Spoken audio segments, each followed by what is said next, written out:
Pán poslanec Pročko. Ďakujem veľmi pekne. Pán Hlina, presne ste povedali, že to, čo robia, nie je ani zlá vec. Nie je to ani, a ja sa ospravedlňujem, prasačina. Je to niečo, je to vlastizrada na slovenskom národe a nielen na národe. Páni poslanci koalície idú znížiť premlčaciu dobu na znásilnenie. A otázka je prečo. Koľko z nich doma mláti svoje manželky? Ak mlátia svoje manželky? To je dobrá otázka. Koľko z nich toleruje násilie na ženách? V normálnej krajine si muži chránia svoje ženy. V tejto krajine koalícia a poslanci koalície idú udeľovať znižovanie času, aby sa mohli potrestať tí, čo robia násilie na ženách. Vy sa nehanbíte. Vy sa nehanbíte. Vy nemáte doma ženy? Priateľky, manželky, sestry? Ja si naozaj neviem predstaviť krajinu, v ktorej toto urobia. Viem, Rusko, Bielorusko a krajiny tretieho sveta, žiaľ Bohu, aj niektoré krajiny, kde je žena pre nich ako zviera. Ale my sme, ja si myslím, krajina, ktorá si váži matky, sestry, ženy. A ak toto spravíte, tak si napľujte každý jeden z vás do... Udelte slovo pánovi poslancovi Pročkovi, aby mohol odpovedať, či bol v sále, keď sa prihlásil, alebo nebol v sále, keď sa prihlásil.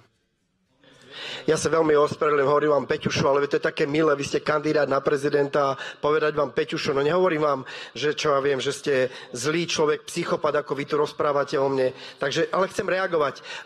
Milý pán kandidát na prezidenta, ktorý klamal aj v tom, že nebude mať prerušenú rozpravu takýmto spôsobom, teda, že nebudem v noci hlasovať, tak ja som si stlačil svoju faktickú poznámočku a išiel som si vonku natočiť živý vstup.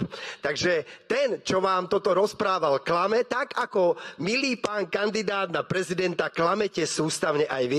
Ďakujem pekne, takže keďže ste tu boli, nech sa páči, máte 2 minúty na faktickú poznámku. Ďakujem veľmi pekne. Takže, milý pán poslanec, reagujem na vás. Naozaj, toto ich skrátené, zrýchlené legislatívne konanie musí byť rýchle. Aj toto, čo nám urobil kandidát na prezidenta, klamár, ktorý klamal, že nebudeme v noci rokovať, tak viete, naozaj máte pravdu. Oni musia urobiť všetko. A robia to takýmto nechutným spôsobom. Kandidát na prezidenta sa vrátil z Osviečimu a predviedol to, čo tam predvádzali tí chlapci v tých čiernych uniformách, keď tam týrali tých ľudí, tak kandidát na prezidenta, namiesto toho, aby sa správal ako kandidát na prezidenta, ktorý naozaj bude viesť schôdzu čestne a spravodlivo. Kandidát na prezidenta, ktorý nebude klamať, ktorý nebude rozprávať 17.9. v septembri, že on v živote nebude kandidovať na prezidenta a on chce mať inú funkciu, tak už tento človek kandiduje na prezidenta. Takže, milí priatelia Slováci, aj v tejto chvíli vidíte, koho máme za kandidáta na prezidenta. Je veľmi dôležité povedať, že on je súčasťou tohoto zločinu, ktorý idú páchať na Slovákoch. Pretože toto skrátené legislatívne konanie je zločin na Slovákoch.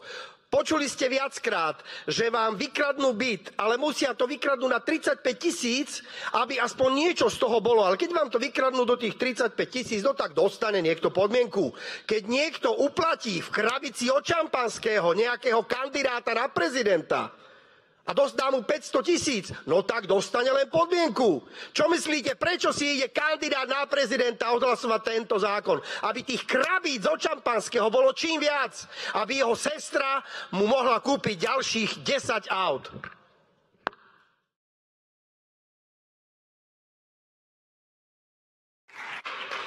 Tibor Gašpar pred chvíľou mal faktickú Blaha a vôbec ho neupozornil Pellegrini, vôbec, lebo nereagoval vôbec na teba. Tak som zvedavý, čo teraz spraví. Áno, mali sme, Tibor, aj my medzi sebou pána Heráka, ktorého obvinili, ale je obvinený a hneď išiel preč a ho vyšetrujú. Tak sa ťa mám spýtať, Tibor, že ktorý smerák, Tibor, niečo urobil, či to nie je náhodou ten, čo tie rómske dievčatá tam obťažoval, že či to na to si nedávate vašu amnestiu, lebo toto je tiež amnestia na sexuálne zneužívania žien. Takže áno, ale Heráka sme naozaj poslali preč a je to človek, ktorý je odsúdený.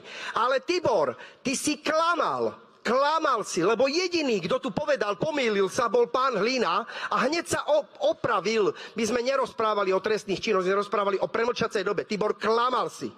Klamal a zavádzal. A ešte raz ti zopakujem. Tá 18-ročná, to čo povedal Šipoš, že tá 18-ročná, to je už v poriadku? Počul si teraz výpoveď ženy, Tibor?